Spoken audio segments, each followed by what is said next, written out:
2023 may just be the most difficult year to get an editing job, and also the year of the most opportunity. Freelancing websites such as Fiverr have been around for ages, and trying to compete with sellers who've been consistently doing great work on the platform for years now can make it feel impossible to make your way up from the last page to the spotlight. You could spend days working on the best editing gig in the world and still struggle to gain ground. But this isn't only a competitive market on Fiverr. Communities all over, more notably being Discord, are absolutely filled to the brim with so many looking for editing jobs. Yet, only a select few seem to be hiring. And to make matters worse, anytime money is involved, scammers arise. However, a competitive market may not actually be the problem. The perception that the market is extremely competitive creates a quitter mentality, so you need to change your approach and understand this. It's a market full of inexperienced editors, and if you change even the slightest things about your marketing or editing, it can be the make or break to seeing immense success. So if you've never scored an editing job, where do you start? Well, before you can start throwing your work into communities, identify what types of videos you want to edit, which I'm sure you figured out by now. Then take some time to look at other videos in the niche you edit in to determine what your target client might be looking for. This analysis not only helps you understand the expectations of your potential clients, but also exposes you to a variety of editing techniques. While immersing yourself in the niche, pay attention to different editing styles, transitions, and visual effects used in successful videos. There are thousands of tutorials on YouTube on how to video edit, and so to put it simply, if you want to land an editing job, edit more. So, assuming you will actually do some of what I just said, this is where you create your editing reel / promo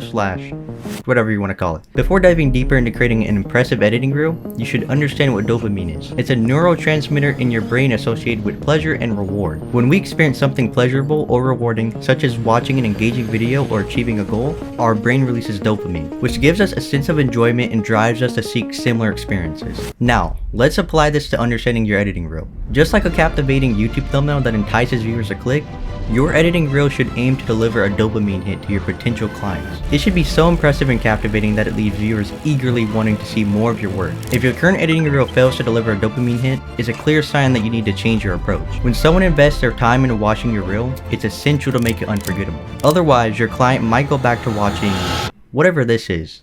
Now, how do you actually get a client with your work? Let's come back to this later because you can't go and create an editing reel if you don't know what your competition looks like. There's many platforms to use to look for editing work, but what I recommend the most are Fiverr, Discord, Twitter, and probably the most slept upon being YouTube, and I'll tell you why here in a moment. For time's sake, I'm not going to go into detail on how you should be doing things within each of these platforms, but I will be using Fiverr in this example. So on Fiverr, if I type gaming video editing, of course I'm going to get an absurd amount of results, and that's what you need to be looking at. The most important part of where you go to look for an editing job is looking at the competition's editing reels, and after you scroll through for a bit, you have two options. Do something completely different from everybody else so that you stand out, or do what everybody else is doing, but do it better. Both of these work with one being harder than the other, but your editing reel should try to reflect one of these methods. And don't expect to get it on the first try because trust me, you want to create more than one editing reel as your editing improves. However, if you take one of these approaches, you are set up for success. The same way there's two ways to make an editing reel,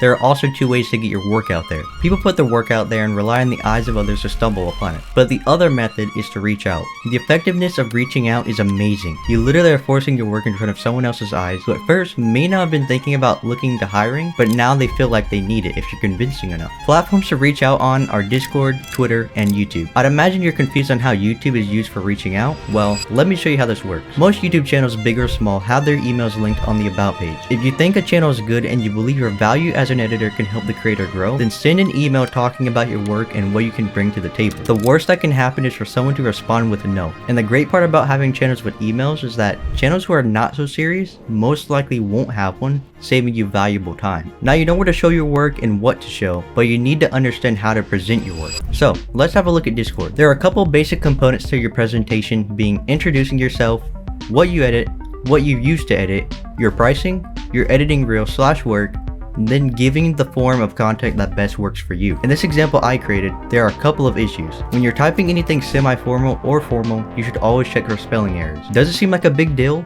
but it very much can make you come off as really untrustworthy and overall just not high quality as an editor. It also gives off that you can't even put effort into checking spelling, so why would you put effort into a client's video? I fixed the lowercase i's, incorrectly spelled words, and overall just gave more of a neat format to this. Of course, when typing, you should provide information, but not too much, otherwise it can actually cause you to be overlooked. So keep it concise but valuable.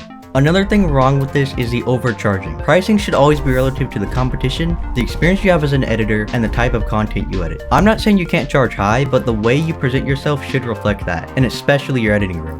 Yeah, this is not it. Overall, this example is looking much better. The final thing to change is the order of each component. Now this can vary for everyone, but the general way to organize everything is as mentioned earlier. So here's the before, and here's the after.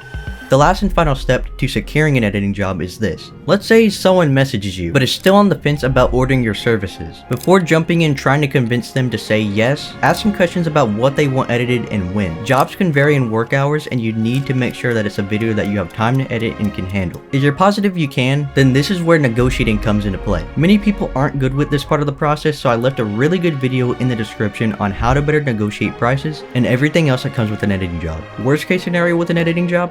You can't edit a video for someone and it might hurt your career short term. Best case scenario with an editing job?